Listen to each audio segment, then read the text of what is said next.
जय श्री हरि। बंधुओं, आज का विषय लेंगे तर्पण विधि। तो तर्पण विधि के विषय में लेके चलते हैं आपको प्रमाणों सहित। प्रथम प्रमाण आपको दिखाते हैं विष्णु पुराण से, तृतीय अंश, अध्याय 11 और 27 श्लोक से प्रारंभ है। 27 से लेकर 39 श्लोक क्या कहा गया है, देखिए।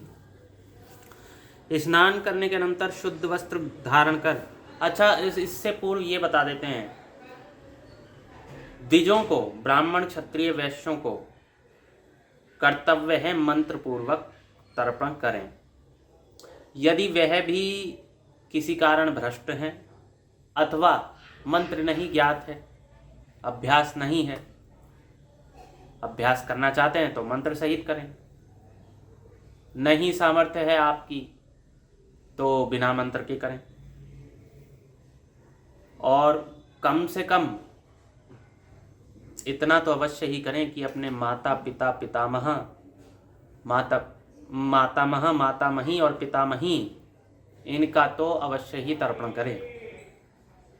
नाना का, नानी का, माता का, पिता का, दादा का, दादी का, दादा के पिता का और दादा की माता का, नाना के पिता का, नाना की माता का, नानी के पिता का और नानी की माता का, इनका श्राद्ध करिए, इनका तर्पण करिए।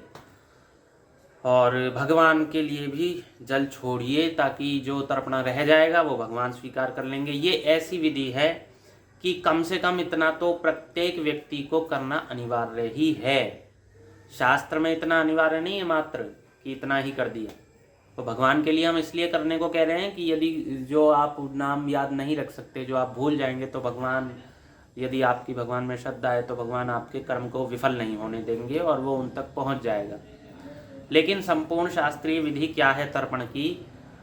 संपूर्ण शास्त्रीय विधि द्विजों के लिए तो मंत्रोच्चारण पूर्वक है, और जो द्विज नहीं है, द्विजेतर हैं, ब्राह्मण क्षत्रिय वैश्यों से इतर हैं।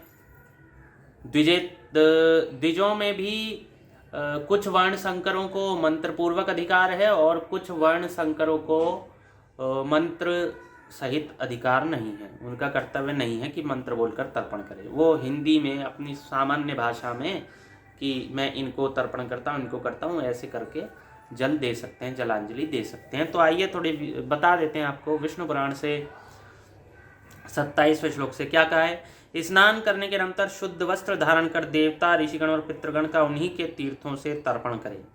देवता और ऋषियों के तर्पण के लिए 3-3 बार तथा प्रजापति के लिए 1 बार जल छोड़े।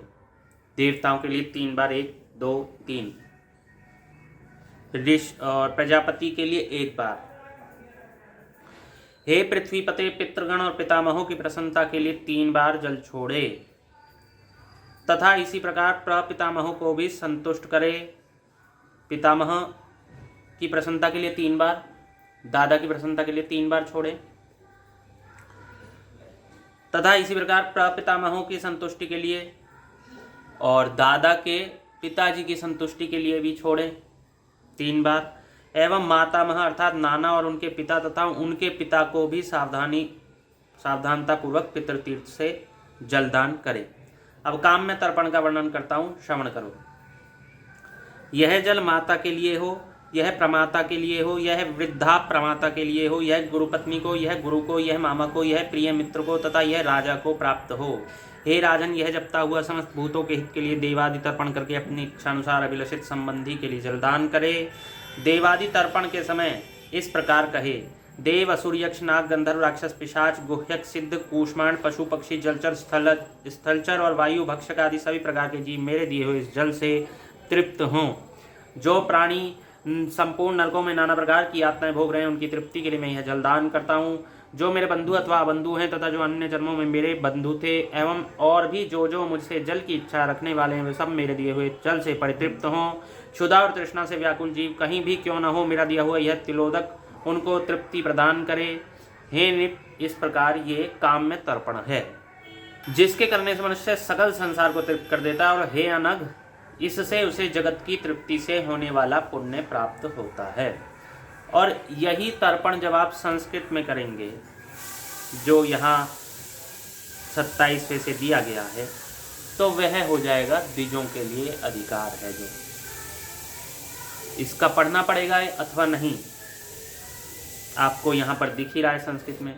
तेषामेव हि तीर्थेन कुर्वीत सुसमाहितः त्रिरपः प्रीणनार्थाय देवा नामप वर्जयेत ऋषिणां च यथा न्यायं सकृज्जापि प्रजापतेः पितॄणां प्रीणनार्थाय त्रिरपः पृथ्वीपते पितामहेभ्यश्च तथा प्रीणयेत प्रपितामहान् मातामहाय तत्पित्रे तत्पित्रे च समाहितः दद्यात् पौत्रेण तीर्थेन काम्यं चान्यत् शृणुष्व मे मातृप्रमात्रे तन्मात्रे गुरुपत्न्या तथा नृप गुरूणां मातुलानां च स्निग्धमित्राय भूभुजे इदं चापि जपेदम्बु दद्यादात्मेच्छया नृप उपकाराय भूतानां कृतदेवादितर्पणं देवासुरास्तथा यक्षा नाग गन्धर्व राक्षसाः पिशाचा गुह्यकाः सिद्धाः कूष्माण्डाः पशवः खगाः जलेचरा भूनलया वायवाहाराश्च जन्तवः तृप्तिमेतेन यन्त्वाशु मद्दत्तेनां बुनाखिलाः नरकेषु समस्तेषु यातनासु च ये स्थिताः तेषामाप्यायनायेतद्दीयते सलिलं मया ये बान्धवा इवा ये अन्य जन्मनि बान्धवाः ते तृप्ति मखिला यान्तु ये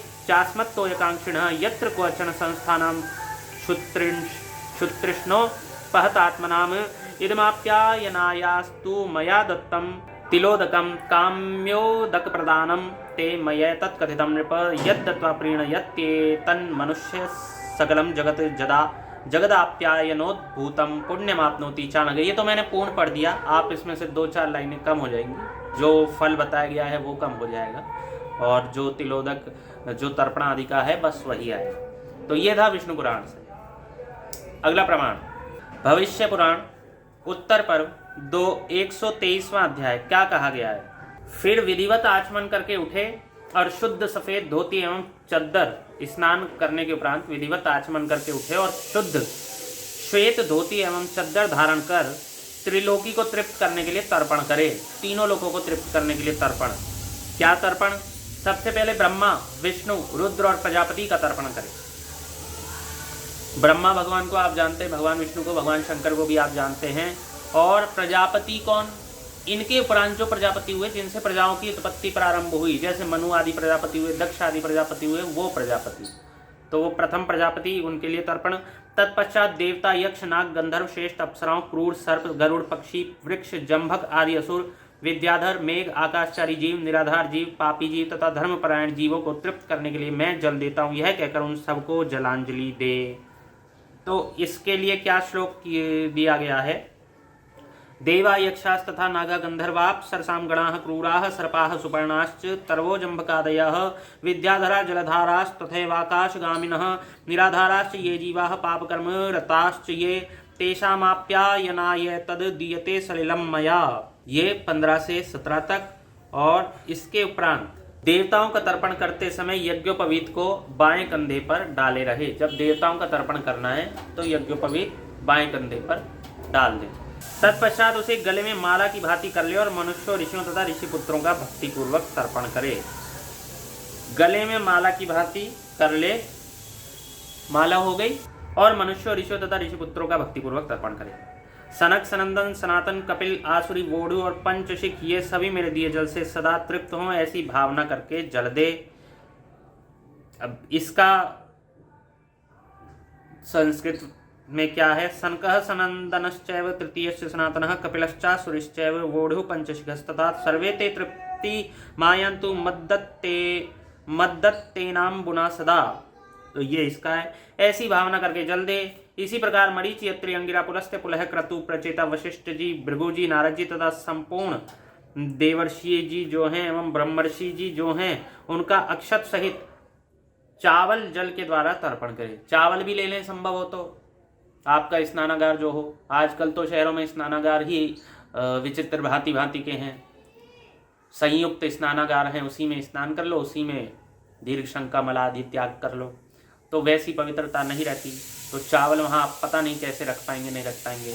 लेकिन जो गांव में है ना, आप लोगों के लिए प्रसन्नता की बात है, आपका बाथरूम अच्छा होता है, आपके वहाँ बाथरूम ही बाथरूम होता है, खेत में आप करने जाते हैं, अथवा बाथरूम अलग होता है, आपका स्नानागार अलग होता है और शौच करने का अलग होता है। तो स्नानागार को आप शुद्ध बना सकते हैं, मृत्तिका का बना सकते हैं, खुला भी बना सकते हैं। आप अनेकों प्रकार के उसमें आपको लाभ हैं। जो गांव में रह रहे हैं उनके लिए अपवित्रता भी नहीं है, तो वो अच्छे से कार्य कर सकते हैं। शहरों वालों के लिए तो थोड़ी सी समस्या है, लेकिन जितना संभव हो उतना वहाँ पर भी करें। और यदि आपके बाथरूम ही बाथरूम है, शौचालय नहीं है उसमें, तो शहरों वालों के लिए भी बहुत अच्छी बात है। तो क्योंकि आप ही सोचिए, क्या आप शौचालय के बगल में कुछ जलपान या भोजन आदि कर सकते हैं? तो जब आप नहीं कर सकते, इतने अपवित्र होते हुए, आप कहेंगे हम अपवित्र कैसे? क्यों नहीं आप अपवित्र? आप शौचाचार के उपरांत ढंग से हाथ नहीं धोते, 4 बार कुल्ला नहीं करते, 14 बार कुल्ला नहीं करते, दीर्घ शंका के उपरांत, मल त्यागने के उपरांत, जल के उपरांत 4 बार कुल्ला नहीं करते, इंद्रियों का स्पर्श नहीं करते और आचमन नहीं करते, और लघु शंका के उपरांत आप लिंग को नहीं धोते अच्छे से, मृत्तिका से, मिट्टी से, और मल त्यागने के उपरांत आप गुदा और लिंग दोनों को नहीं धोते, और हाथ भी आप 5 बार, 7 बार और फिर पुनः 3 या 5 बार नहीं धोते, आप एक ही बार हाथ धो के निकल जाते हैं, तो आप तो बहुत बड़े अपवित्र हैं। आपकी तो नीचे का हिस्सा भी अपवित्र है, जहाँ बैठते हैं वहाँ भी अपवित्र हैं, आपके हाथ भी अपवित्र हैं, तो आप जो बनाते हैं, जो छूते हैं, सब कुछ अपवित्र है। तो जब आप अपवित्र हैं, जब आप ही शौचालय के निकट भोजन और जल आदि का पान भक्षण नहीं कर सकते हैं, तो देवता लोग और ऋषि लोग कैसे करेंगे? कैसे करेंगे वो? तो यही बात है। इसीलिए प्रयास करें, प्रयास पूर्वक जैसे भी संभव हो करें। तो इसी प्रकार इन सबको देने के पश्चात, इसके पश्चात यज्ञोपवीत को दाएं कंधे पर रखकर, यज्ञोपवीत को अब दाएं कंधे पर रख लें। बाएं घुटने को पृथ्वी पर टेक कर बैठें। फिर अग्निश्वात, बर्हिषद, हविष्मान, ऊष्मप, सुकाली, भौम, सोमप तथा आज्यप संज्ञक पितरों का तिल और चंदन युक्त जल से भक्तिपूर्वक तर्पण करें। तिल और चंदन डाल के फिर इन पितरों का तर्पण करें। ये श्रेष्ठ पितर होते हैं, ये श्रेष्ठ श्रेणी के पितर होते हैं। वही पितर होते हैं जो आपको कल्याण करते हैं, आपको धन प्रदान करते हैं, आपको सब कुछ प्रदान करते हैं। एक दूसरे प्रकार के पितर होते हैं जो नरकों आदि में चले गए हैं अथवा किसी अन्य योनि में चले गए हैं। तो ऐसे पितरों का ना, जब आप अपना वस्त्र निचोड़ते हैं, उससे जो जल गिरता है वो उन्हें प्राप्त होता है। तो ये सब कुछ देवता होते हैं जिनको आपके शरीर पर जो जल लगा होता है वह ही तर्पण हो जाता है, उसी से उनका तर्पण हो जाता है। इसलिए शरीर न पोछे ऐसा भी कहा जाता है।